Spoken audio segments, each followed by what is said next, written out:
പ്രിയപ്പെട്ട പ്രേക്ഷകരെ, നമുക്കൊപ്പം അതിഥിയായിട്ടുള്ളത് നമ്മുടെയൊക്കെ പ്രിയപ്പെട്ട ഫാദർ പോൾ തേലക്കാടാണ്. അദ്ദേഹത്തെ സ്വാഗതം ചെയ്യാം ഹെലോ മലയാളത്തിലേക്ക്.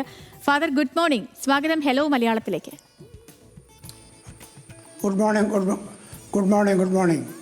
ഫാദർ, ഈ കന്യാസ്ത്രീകളുടെ അറസ്റ്റുമായി ബന്ധപ്പെട്ടുള്ള കാര്യങ്ങൾ തന്നെയാണ് ഇപ്പോൾ സംസ്ഥാനത്ത് മാത്രമല്ല രാജ്യം വലിയ രീതിയിൽ ഗൗരവത്തോടെ ചർച്ച ചെയ്യുന്ന ഒരു വിഷയമാണ്.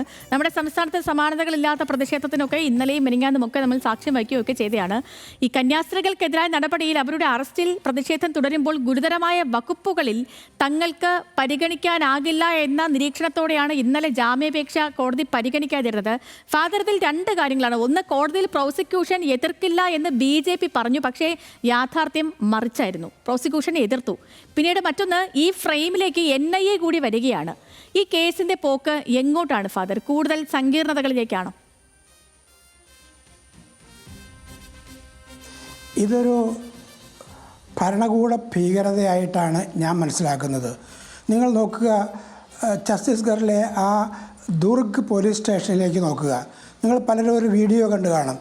അവിടെ ജ്യോതി ശർമ്മ എന്ന ഒരു സ്ത്രീയാണ്. അവർ ബജറംഗ് ദളിൻ്റെ ഒരാളാണ്. ആ ആളാണ് പോലീസ് സ്റ്റേഷനകത്ത് കയറിയിട്ട് ഈ സിസ്റ്റേഴ്സിനെയും അവരുടെ കൂടെ വന്നവരെയും ഭർഷിക്കുന്നതും ചോദ്യം ചെയ്യുന്നതും ആക്രോശിക്കുന്നതും. ഇതെങ്ങനെയാണ് ഇന്ത്യയിലെ ഒരു ജനാധിപത്യ രാജ്യത്തിൽ നടക്കുക എന്ന ചോദ്യമുണ്ട്. ഇവിടെ ബജറംഗ് ദളും പോലീസ് ഒന്നായിരിക്കുകയാണ്. ഇതാണ് നമ്മുടെ രാജ്യത്ത് നടക്കുന്ന, ഛത്തീസ്ഗഡിൽ നടക്കുന്ന പ്രത്യേക സ്ഥിതി. അത് ഒരു ഭരണകൂട ഭീകരതയായിട്ട് മാത്രമേ മനസ്സിലാക്കാനാവുള്ളൂ. പോലീസ് ബജറംഗ് ദളുമായിട്ട് ഒന്നിച്ച് FIR ഉണ്ടാക്കുമ്പോഴുണ്ടാകുന്ന പ്രതിസന്ധിയാണ് ഉണ്ടായത്. എന്താ അവിടെ സംഭവിച്ചത് ഒരു കാര്യം മാത്രമേ ഒരു തെറ്റ് എന്ന് പറയാനുള്ളൂ. 3 പെൺകുട്ടികൾ റെയിൽവേ സ്റ്റേഷനിൽ അതായത് പ്ലാറ്റ്ഫോം ടിക്കറ്റ് ഇല്ലാതെ ഇരുന്നു എന്നുള്ളതാണ്. അത് കഴിഞ്ഞിട്ട് പിന്നെ നടന്നൊന്നും ഒരു തെറ്റും അതിനകത്തില്ല. 3 പെൺകുട്ടികളെ, പ്രായമായ കുട്ടികളെ, ക്രൈസ്തവരായ കുട്ടികളെ ജോലിക്ക് 2 സിസ്റ്റേഴ്സ് കൊണ്ടുപോകുന്നതിൽ ഒരു തെറ്റും ഈ രാഷ്ട്രത്തിലില്ല. അവർ മാമോദിസ മുങ്ങിയ ക്രിസ്ത്യാനിയാണോ എന്ന് ചോദിച്ചാൽ അവർ പണ്ടേ ക്രിസ്ത്യാനികളായവരാണ്. അങ്ങനെയുള്ളൊരു സാഹചര്യത്തിൽ അവരെ മനുഷ്യക്കടത്ത്, നിർബന്ധിത മതപരിവർത്തനം, ഇതെല്ലാം ചേർത്ത് ഒരു FIR ഉണ്ടാക്കിയത് ആരാണ്?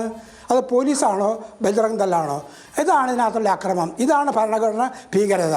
ഈ ഭീകരതയാണ് നാട്ടിൽ നടക്കുന്നത്. ഇതാണ് ചോദ്യം ചെയ്യപ്പെടേണ്ടത്. ഒരു തെറ്റിന് ശിക്ഷിക്കാനല്ല അവർ ശ്രമിച്ചത്. ഒരു ക്രൈസ്തവ സമൂഹത്തെ, ന്യൂനപക്ഷത്തെ അടച്ചാക്ഷേപിക്കാനും പീഡിപ്പിക്കാനുമുള്ള ശ്രമമാണ് ഇത്. എല്ലാ മൂന്ന് പേരും അങ്ങ് പറഞ്ഞതുപോലെ തന്നെ ക്രിസ്ത്യൻ മതത്തിൽ വിശ്വസിക്കുന്ന ആൾക്കാരാണ്. അവർക്കൊപ്പം ഉണ്ടായിരുന്ന സഹോദരനും അങ്ങനെ തന്നെയാണ്. അപ്പോൾ അവിടെ ഈ നിർബന്ധിത പരിവർത്തനം എന്നൊരു ആരോപണമേ നിലനിൽക്കുന്നില്ല എന്നുള്ളതാണ്. മാത്രമല്ല, ഇത്തരത്തിലാണ് ഈ രാജ്യത്തിന്റെ പോക്കെങ്കിൽ തിരുവസ്ത്രമൊക്കെ ഉപേക്ഷിച്ച്, മതചിഹ്നങ്ങളൊക്കെ ഉപേക്ഷിച്ച് സാധാരണ വസ്ത്രങ്ങളിലേക്ക് പോലും നമ്മുടെ ഈ കന്യാസ്ത്രീകൾ അടക്കം മാറേണ്ടി വരുന്ന ഒരു ഗതികേട് നിൽക്കുന്നില്ലേ ഫാദർ ഇവിടെ? തീർച്ചയായിട്ടും. അത് മാത്രമല്ല, നമ്മൾ മനസ്സിലാക്കണം ഇവരെന്താ ചെയ്യുന്നത്. ഇത് അവരുടെ പ്രത്യയശാസ്ത്രത്തിൻ്റെ ഭാഗമാണ്. BJPയുടെ പ്രത്യയശാസ്ത്രം ഹിന്ദു രാഷ്ട്രമാണ്. അതിനകത്ത് 2014 ഹിന്ദു ഇൻ്റർനാഷണൽ കോൺഗ്രസ് ഡൽഹിയിൽ നടന്നു. അവർ 5 മലീഷ്യസ് ഗ്രൂപ്പിനെ എടുത്തു പറഞ്ഞിട്ടുണ്ട്. അതിൽ മാർക്സിസ്റ്റുകാരുണ്ട്, മുസ്ലിം തീവ്രവാദികളുണ്ട്, മറ്റീരിയലിസ്റ്റുണ്ട്, മെക്കോളെ ഇംഗ്ലീഷ് പഠിപ്പിക്കുന്നവരുണ്ട്. ഇവരെല്ലാവരും ശത്രുക്കളാണെന്ന് പ്രഖ്യാപിച്ചിട്ടുള്ളത്. ആ ശത്രുതയുടെ അവരുടെ പ്രത്യയശാസ്ത്രത്തെ നടപ്പിലാക്കലാണ് ബജറംഗ് ദളും അവരോട് പോലീസും ഭരണകൂടവും നടപ്പിലാക്കുന്നത്. ഇതിന് ഭരണകൂടത്തിന് മുഖ്യമന്ത്രിയുടെ തന്നെ സപ്പോർട്ടുണ്ട്. ഏത് വ്യാജവും ആരുടെ മേൽ ആരോപിക്കാൻ, ന്യൂനപക്ഷങ്ങളുടെ മേൽ ആരോപിക്കാനുള്ള അവകാശം മുഖ്യമന്ത്രിയാണ് കൊടുത്തത്. ഇങ്ങനെ കൊടുക്കുമ്പോൾ എങ്ങനെയാണ് ജനാധിപത്യ രാജ്യമാകുന്നത്, സ്വതന്ത്ര ഭാരതമാകുന്നത്, ഇവിടെ എല്ലാവർക്കും മൗലികാവകാശങ്ങൾ ഉണ്ടാകുന്നത്? ഇതെല്ലാം നിഷേധിക്കപ്പെടുന്ന ഒരു രാഷ്ട്രീയത്തിലേക്കാണ് നമ്മൾ നീങ്ങുന്നതെന്നാണ് വളരെ കുറച്ച് മാത്രം സംസാരിക്കുന്ന ആളാണ് ക്ലിമ്മിസ് ബാവ. ഇന്നലെ ആ ബാവ പോലും എത്രയോ കടുത്ത ഭാഷയിലാണ് പ്രതികരിച്ചത്. ബസ്തർ അടക്കമുള്ള മേഖലകളിൽ സാധു പെൺകുട്ടികളെ മതപരിവർത്തനത്തിന് ശ്രമിക്കുകയാണ്. അത് തടയാൻ ഏതറ്റം വരെയും പോകുമെന്നായിരുന്നു അങ്ങ് പറഞ്ഞതുപോലെ ഇന്നലെ ബജ്രംഗ് ദൾ പ്രവർത്തകരുടെ വെല്ലുവിളി. ഫാദർ, ഇവിടെ ഈ ന്യൂനപക്ഷങ്ങൾക്ക് മേൽ സംഘടിതമായൊരു നീക്കം നടക്കുന്നുണ്ടോ?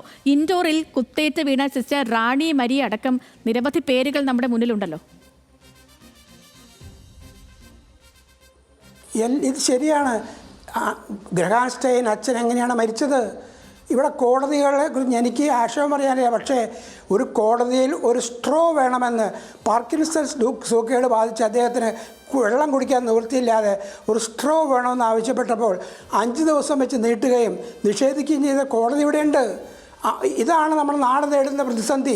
ന്യൂനപക്ഷങ്ങളോട്, അവരുടെ ബലഹീനരായ വിഭാഗങ്ങളോട് എന്ത് അക്രമവും ചെയ്യാൻ ഒരു മടിയുമില്ലാത്ത, ഒരു നിയമവുമില്ലാത്ത ഒരു രാഷ്ട്രത്തിൻ്റെ ഭരണകൂടത്തിൻ്റെ ഭീകരതയാണ് നടക്കുന്നത്. ഇതാണ് ജനങ്ങൾ മനസ്സിലാക്കേണ്ടത്. ഇവിടുത്തെ ഭൂരിപക്ഷ ജനങ്ങളും ന്യൂനപക്ഷങ്ങളും ഒരുപോലെ മനസ്സിലാക്കേണ്ട ഒരു ഗതികേടിൻ്റെ ഭീകരാവസ്ഥ നാട്ടിലുണ്ടായിരിക്കുന്നു എന്നുള്ളതാണ് ഇത് എല്ലാം കാണിക്കുന്നത്. ഫാദർ, ഇവിടെ ഈ എം പിമാർ, നമ്മുടെ കേരളത്തിൽ നിന്നുള്ള എം പിമാർ വലിയ പ്രതിഷേധം നടത്തുന്നുണ്ട്. അവർ പാർലമെന്റിന്റെ നടുത്തളത്തിൽ ഇറങ്ങുന്നു. പ്രധാനമന്ത്രിയെ കാണാനായി കത്ത് നൽകിയിട്ടുണ്ട്. ഇന്ന് അമിത്ഷായോട് അവർ സംസാരിക്കണമെന്ന് ആവശ്യപ്പെട്ടു. ഇന്ന് 12 മണിയോടുകൂടി ഒരു ചർച്ച നടക്കുമെന്നും കരുതപ്പെടുന്നുണ്ട്. മാത്രമല്ല, കന്യാസ്ത്രീകളുടെ മോചനത്തിനാവശ്യമായ, ജാമ്യം ലഭിക്കുന്നതിനാവശ്യമായ എല്ലാ ഇടപെടലുകളും നടത്താമെന്നും അമിത്ഷാ ഉറപ്പു നൽകിയതായി അറിയുകയും ഒക്കെ ചെയ്യുന്നു. അപ്പോൾ ഇതിപ്പോൾ ഇവിടെ ഇവിടെ നമ്മുടെ സംസ്ഥാന BJP പറഞ്ഞിട്ടും നടക്കാത്ത കാര്യം ഈ പ്രതിഷേധങ്ങൾ കൊണ്ട് നടക്കുമോ എന്ന് ഫാദർ കരുതുന്നുണ്ടോ? കരുതുമെന്ന് എനിക്ക് സംശയമുണ്ട്. തൃശ്ശൂരിൽ നിന്ന് സുരേഷ് ഗോപി ജയിച്ചത് കത്തോലിക്ക ക്രൈസ്തവരുടെ വോട്ട് നേടിയാണ്. അത് സുരേഷ് ഗോപി ഓർക്കുന്നുണ്ടോ? അത് BJPക്കാർക്ക് അറിയാമോ? ഇവർക്കൊക്കെ നിരന്തരമായി മെത്രാൻ്റെ ഭവനത്തിൽ കയറി കേക്ക് മുറിക്കുകയും ആശംസ നടത്തുകയും ചെയ്തത് എന്തിനായിരുന്നു? ഇതൊക്കെ കാപട്യമല്ലേ എന്ന ചോദ്യമാണ് നമ്മളെല്ലാവരുടെയും മുമ്പിലുള്ളത്. ഈ കാപട്യം, കപടനാട്യം ഈ കേരളത്തിനകത്ത് BJPക്കാരൻ നടത്തി എന്നുള്ളതിൻ്റെ ദുഃഖകരമായ ചിത്രങ്ങളാണ് നമ്മൾ കാണുന്നത്. ഇതാണ് നമ്മൾ നേരിടുന്ന പ്രതിസന്ധി. ഹിന്ദു മതത്തോട് യാതൊരു വിരോധമോ ഒരു നേരായ എന്തെങ്കിലും വിഷമമോ ഞങ്ങൾക്ക് ആർക്കുമില്ല. മറിച്ച് ഹിന്ദുത്വം എന്നുള്ളത് ഒരു മൗലികവാദമാണ്, ഫാസിസമാണ് എന്ന് വ്യക്തമാക്കുന്നതാണ് ഈ സംഭവങ്ങളെല്ലാവരും. ഈ വിഷയത്തിൽ അങ്ങ് പറഞ്ഞതുപോലെ ഇപ്പോൾ സുരേഷ് ഗോപി തൃശ്ശൂർ ജയിച്ചത് സഭയുടെ പിന്തുണ കൂടിക്കൊണ്ട് തന്നെയാണ് എന്നുള്ള കാര്യം പകൽ പോലെ വ്യക്തമാണ്. പക്ഷേ ഈ വിഷയത്തിൽ ഇതുവരെ സുരേഷ് ഗോപിയുടേതായിട്ടൊരു പ്രതികരണം കേട്ടിട്ടില്ല, വന്നതായി അറിയത്തുമില്ല. സംസ്ഥാന BJP അധ്യക്ഷൻ പറയുന്നുണ്ട് ഈ കന്യാസ്ത്രീകൾ അവർ കുറ്റക്കാരല്ല, അവർ അവിടെ ക്രൂശിക്കാൻ പാടില്ല എന്ന് പറയുന്നു. പക്ഷേ കേന്ദ്രത്തിന് വേറൊരു നിലപാടാണ്. ഇപ്പോൾ അറിയുന്ന ഒരു കാര്യം, സംസ്ഥാന BJPയിൽ തന്നെ നേതാക്കൾക്കിടയിൽ 2 നിലപാടെന്നാണ്. പകുതി പേർ ബജ്രംഗ ദളിനെ അനുകൂലിക്കുകയും പകുതി പേർ ഈ സഭയ്ക്കൊപ്പം നിൽക്കുകയും ചെയ്യുന്നതാണ് അറിയാൻ കഴിയുന്നത്. ഫാദർ,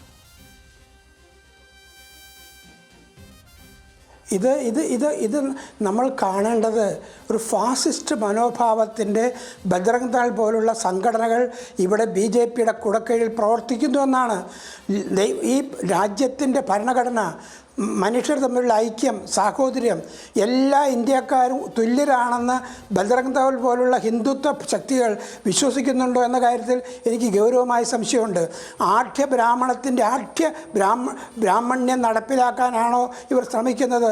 തൊട്ടുകൂടായ്മ വീണ്ടും തിരിച്ചു കൊണ്ടുവരാനാണോ ഇവർ ശ്രമിക്കുന്നത് എന്ന ആശങ്ക സമൂഹത്തിൽ ഉണ്ടാക്കുന്നത് ഇതൊക്കെയാണ്. മനുഷ്യനായി കാണാനും എല്ലാ മനുഷ്യരെയും മതത്തിൻ്റെ വ്യത്യാസമില്ലാതെ, ജാതിയുടെയോ വർഗത്തിൻ്റെയോ ഗോത്രത്തിൻ്റെയോ വ്യത്യാസമില്ലാതെ എല്ലാവരെയും തുല്യമായി കാണുന്ന ഭരണഘടന ഇവർ വെല്ലുവിളിക്കുകയാണ്. അതാണ് കോടതികളിലും നമ്മുടെ സമൂഹത്തിലും നിരന്തരമായി നടന്നുകൊണ്ടിരിക്കുന്നത്. ഇത് നിയന്ത്രിക്കാൻ ഭരണത്തിന് കഴിയില്ലെങ്കിൽ നമ്മൾ നേരിടുന്ന വലിയൊരു പ്രതിസന്ധിയാണ്, ഒരു വലിയ അപകടമാണ്. ഈ അപകടത്തിലേക്കാണ് രാജ്യം അടിവെച്ച് മുന്നോട്ട് പോകുന്നത്.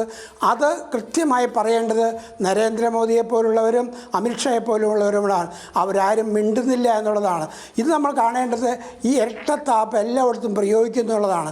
എന്താണ് നോർത്ത് ഈസ്റ്റിലെ ക്രൈസ്തവരെ പീഡിപ്പിക്കുമ്പോൾ ഈ പ്രധാനമന്ത്രിക്ക് അല്പം പോലും സമയമെടുത്ത് അവിടെ പോയി കാണാനോ കാര്യങ്ങളെന്ന് തിരക്കാനോ കഴിഞ്ഞിട്ടില്ല എന്നുള്ളത് ആശങ്ക ജനിപ്പിക്കുന്നതാണ്. ഇതാണ് നമ്മുടെ പ്രശ്നം. ന്യൂനപക്ഷങ്ങളുടെ സമീപനത്തിൽ തികഞ്ഞ അക്രമത്തിൻ്റെ അഴിച്ചുവിടലാണ് ഇന്ത്യയിൽ ഉടനീളം നടക്കുന്നത്. ഇത് പറയുന്നവരെയും വേട്ടയാടുന്ന നമുക്കെല്ലാവർക്കും EDയെ കൊണ്ട് ഇഷ്ടമില്ലാത്തവരെ വേട്ടയാടുകയും അവരെ കൊണ്ട് ഇലക്ട്രൽ ബോണ്ട് വാങ്ങിക്കുകയും ചെയ്യുന്ന ഒരു ഭീകരമായ അനീതിയുടെ ലീഗലൈസേഷൻ ഈ നാട് നടന്നത് നമുക്കാർക്കും മറക്കാനാവില്ല. ഇതാണ് BJP തുടങ്ങുന്ന, ഇതാണ് അവരുടെ പ്രത്യയശാസ്ത്രം, ഇതാണ് ഭാരതത്തിൽ നടപ്പിലാക്കാൻ അവർ ശ്രമിക്കുന്നത്. ഹിന്ദു രാഷ്ട്രമാണ്, അത് മൗലികവാദമാണ്, ഫാസിസമാണ്. അതിലെ ജനങ്ങളും ഹിന്ദുക്കളും മുസൽമാന്മാരും ക്രിസ്ത്യാനികളും തിരിച്ചറിയാതെ നമുക്ക് മുന്നോട്ട് പോകാനാകില്ല എന്നുള്ളതാണ് യാഥാർത്ഥ്യം. ഫാദർ, ഞാൻ ഒരു കാര്യം കൂടി ചോദിക്കട്ടെ. ഇപ്പോൾ ഇതിൽ ഈ കോൺഗ്രസും ഒരു കുറ്റകരമായ മൗനം ഇവിടെ തുടരുന്നില്ലേ ഫാദർ? കാരണം ഛത്തീസ്ഗഡിൽ അവിടുത്തെ പ്രതിപക്ഷം എന്ന് പറയുന്നത് കോൺഗ്രസ് ആണ്. ഭൂപേഷ് ഭാഗൽ ഇപ്പോഴും മൗനത്തിലാണ്. കഴിഞ്ഞ ദിവസം ഈ പ്രതിപക്ഷ MP-മാർ കന്യാസ്ത്രീകളെ ജയിലിൽ കാണാൻ എത്തിയപ്പോൾ അവർക്ക് ആദ്യം അനുമതി നിഷേധിച്ചില്ല. 1 മണിക്കൂറോളം അവിടെ പ്രതിഷേധമുണ്ടായിരുന്നു. പിന്നീട് ഭാഗ്യയിലൊക്കെ ഇടപെട്ടാണ് അവർക്ക് കാണാൻ പോലും അവസരം ലഭിച്ചത്. പക്ഷെ അപ്പോഴും അദ്ദേഹം ഈ വിഷയത്തിൽ പ്രതികരണത്തിന് മുതിരുന്നില്ല. ഇപ്പോഴും മൗനമാണ്. മാത്രമല്ല കഴിഞ്ഞ കുറേ വർഷങ്ങൾ, ഇതിപ്പോൾ ഛത്തീസ്ഗഡിൽ ആദ്യത്തെ സംഭവമല്ലല്ലോ ഫാദർ. എത്രയോ വർഷമായി ഛത്തീസ്ഗഡിൽ ക്രിസ്ത്യാനികൾ ഇത്തരത്തിൽ പീഡിപ്പിക്കപ്പെട്ടുകൊണ്ടിരിക്കുകയാണ്.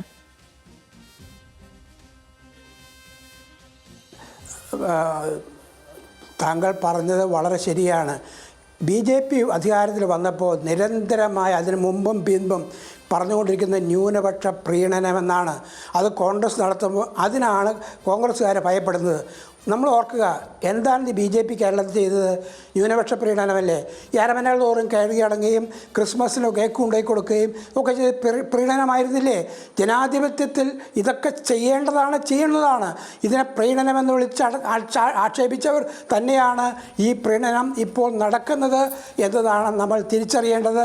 അത് ഗോവയിലുണ്ടായി, കേരളത്തിൽ നിരന്തരമായി നടക്കുന്നത് ഇതുതന്നെയാണ്.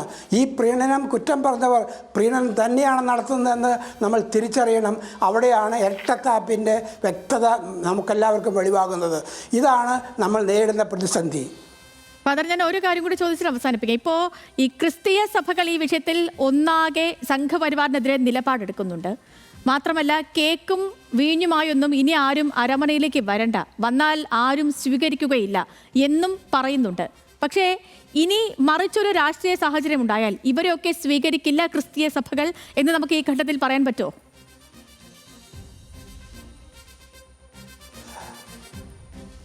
സഹോദരി ചോദിച്ചത് വളരെ അർത്ഥഗർഭമായ ചോദ്യമാണ്. കേരളത്തിലെ മെത്രാന്മാർ ഇതുവരെ എന്താണ് ചെയ്തത് എന്ന് നിങ്ങൾക്കെല്ലാവർക്കും അറിയാം. ഇവരെ പ്രീണിപ്പിക്കുകയും ഇവരുടെ കേക്ക് കഴിക്കുകയും ഇവരോട് പ്രധാനമന്ത്രിയോടൊത്ത് ക്രിസ്മസിന് ഈസ്റ്ററിനും പോയി കെട്ടിപ്പിടിക്കുകയും ഒക്കെ ചെയ്തവരാണ്. അന്ന് ഇവരാരും ഓർത്തില്ലേ ഈ പ്രത്യയശാസ്ത്രം എന്താണെന്ന്? അവർക്കാർക്കും മനസ്സിലായില്ലേ? ഞാൻ മനസ്സിലാക്കുന്നതനുസരിച്ച് ഇവിടെ ശക്തമായ മുസ്ലിം വിരോധം പടർത്തുന്നതും ആരാണ്? അതിനകത്ത് മെത്രാന്മാർ പോലും ഉണ്ട്. ഇതാണ് നമ്മൾ ഇവിടുത്തെ ജനങ്ങളെ മുഴുവൻ മതത്തിൻ്റെ അടിസ്ഥാനത്തിൽ വേർതിരിച്ച് ചണ്ടയുണ്ടാക്കിയാലേ BJPക്ക് വോട്ട് കിട്ടുമെന്ന് അവർക്കറിയാം. അതുകൊണ്ട് വ്യക്തമായവർ കൃത്യമായി ഇവിടെ കേരളത്തിൽ മുസ്ലിം വിരോധം വർദ്ധിപ്പിച്ച തോതിൽ നിരന്തരമായി അത് പ്രൊപ്പഗാൻഡയിലൂടെ നടത്തുകയാണ്. ആ ഗതികേടിൽ ചെന്ന് വീഴുന്നവരായി മാറി മെത്രാന്മാരടക്കമുള്ള കത്തോലിക്ക അച്ഛന്മാർ പോലും. ഇതാണ് ക്രൈസ്തവർ നേരിടേണ്ട പ്രതിസന്ധി. ഇത് തിരിച്ചറിയാനുള്ള ബോധം, തിരിച്ചറിയാനുള്ള വിവേകം, രാഷ്ട്രീയം എന്താണ്, എങ്ങോട്ടാണ് പോകുന്നത് എന്ന് തിരിച്ചറിയാനുള്ള വിവേകം നഷ്ടമായിപ്പോയി എന്നാണ്.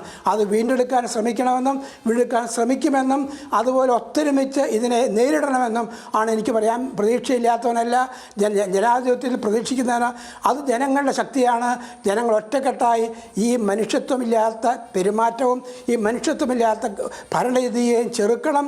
ആ ചെറുത്തിരിപ്പിൽ മാത്രമേ നമുക്ക് മോചനമുള്ളൂ, നമ്മുടെ ജനാധിപത്യം സംരക്ഷിക്കപ്പെടുകയുള്ളൂ, നമ്മുടെ ഭരണഘടന സംരക്ഷിക്കപ്പെടുകയുള്ളൂ എന്ന് മാത്രമാണ് എനിക്ക് പറയാനുള്ളത്. ഓക്കെ ഫാദർ, വളരെയധികം സന്തോഷം. അങ്ങ് നമുക്കൊപ്പം ചേർന്നതിനും ഇത്രയും സമയം നമുക്ക് വേണ്ടി ചെലവഴിച്ചതിനും അങ്ങക്ക് നല്ലൊരു ദിവസം കൂടി ആശംസിക്കുകയാണ്. Thank you.